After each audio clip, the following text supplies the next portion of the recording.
روایت ہے کہ ایک جنگل میں شیر چیف ایگزیکٹو تھا۔ ادھر ایک ننھی سی چیونٹی محنت مزدوری کیا کرتی تھی۔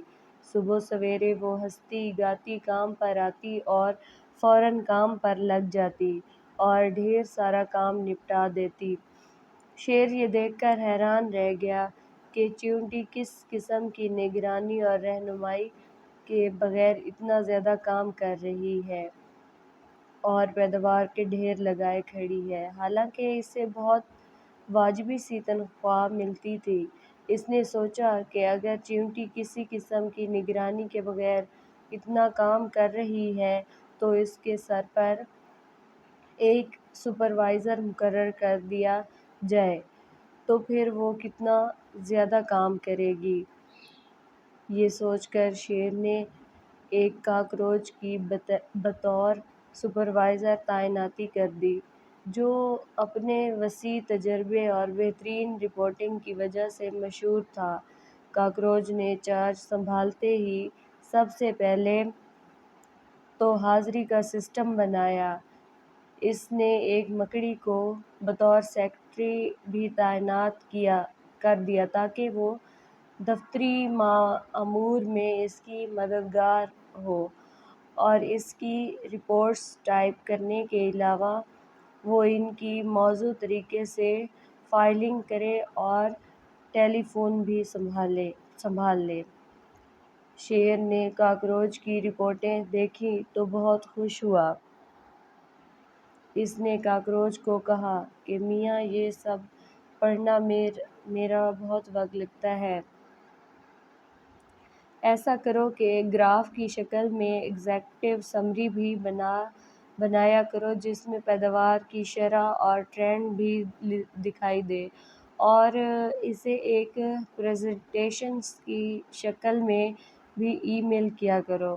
میں یہ پریزنٹیشن جنگل کے بورڈ کی میٹنگ میں بھی پیش کروں گا تاکہ ڈائریکٹروں کو بھی علم ہو کہ جنگل بہت ترقی کر رہا ہے۔ کاکروچ کو یہ سب کچھ کرنے کے لیے ایک کمپیوٹر اور لیزر پرنٹر خریدنا پڑا اور اس نے ایک مکھی کو بطور آئی ٹی ایکسپرٹ نوکری دے دی جو انہیں سنبھالے اور پریزنٹیشنز بنائے۔ دوسری طرف چیونٹی حاضریاں لگا کر کاکروچ کو رپورٹیں دے کر اور مکھی کو پریزنٹیشن کے لیے مواد فراہم کر کے اپنی جان سے بیزار ہونے لگی۔ اس کا زیادہ وقت اب کام کی بجائے میٹنگوں میں صرف ہوتا۔ اس کا دن کا چین اور رات کا آرام لٹ گیا اور وہ اپنے کام سے تنگ آنے لگی۔ دوسری طرف شیر کو جب پریزنٹیشن دیکھ کر علم ہوا کہ چیونٹی کے ڈپارٹمنٹ کی پیداوار بہت متاثر کن ہے تو اس نے سوچا کہ ڈپارٹمنٹ کو بڑھایا جائے تاکہ جنگل مزید ترقی کرے۔ اس نے ایک جھینگڑ کو اس ڈپارٹمنٹ کا سربراہ بنا دیا جو مینجمنٹ کے سامنے بہت اچھی پریزنٹیشن دینے اور اچھا بولنے کے لیے مشہور تھا۔ جھینگڑ نے آتے ہی سب سے پہلے اپنے دفتر کے لیے ایک نئے قالین اور آرام دہ کرسی کا آرڈر دیا تاکہ اس کے دفتر کی ایگزیکٹو لک بنے۔ جھینگڑ کو بھی ایک کمپیوٹر اور پرسنل اسسٹنٹ کی ضرورت تھی جو اس کے لیے کام کو ترتیب دے سکے اور اس کے لیے بجٹ کنٹرول کرنے اور پیداوار کو ترقی دینے کی حکمت عملی بنانے میں معاون ہو۔ اس نے اپنے پرانے آفس سے ایک لیڈی بگ کا تبادلہ اپنے اس دفتر میں کروا لیا۔ چیونٹی کا ڈپارٹمنٹ اب ایک افسردہ جگہ تھی جہاں کوئی نہیں ہنستا مسکراتا تھا اور معمولی بات پر دوسرے سے جھگڑنے لگتا تھا۔ یہ ماحول دیکھ کر جھینگڑ نے شیر کو قائل کر لیا کہ ڈپارٹمنٹ کا حال بہتر کرنے کے لیے کسی ماہر سے ماہر سے اسٹڈی کروائی جائے۔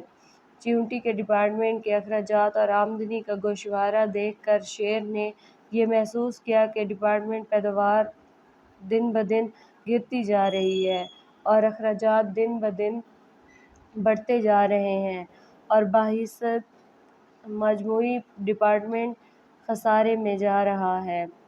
شیر نے ایک الو کو ڈپارٹمنٹ کی اسٹڈی پر مامور کیا جو بزنس ری انجینئرنگ کا ایک ماہر مشہور کنسلٹنٹ تھا تاکہ وہ ڈپارٹمنٹ کا آڈٹ کرے، پیداوار کے پہلے سے بہت کم ہونے کی وجوہات کا پتہ چلائے اور صورتحال بہتر کرنے کے لیے مشورے دے۔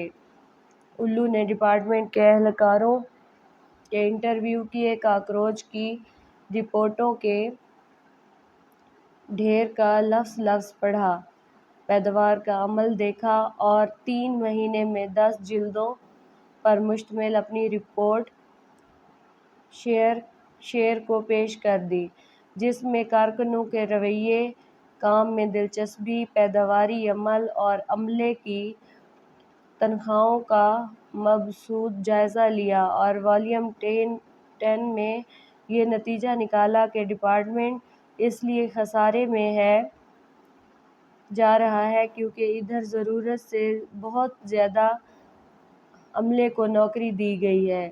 شیر نے 1 ہفتہ لگا کر رپورٹ پڑھی، اس کے بعد اس نے چیونٹی کو نوکری سے نکال دیا کیونکہ الو کی رپورٹ کے مطابق وہ اپنے کام میں کوئی خاص دلچسپی نہیں دکھا رہی تھی اور وہ فیلڈ میں کام کرنے کی بجائے دن بھر ڈپارٹمنٹ کے دوسرے اہلکاروں کے دفتروں میں بیٹھی رہتی تھی۔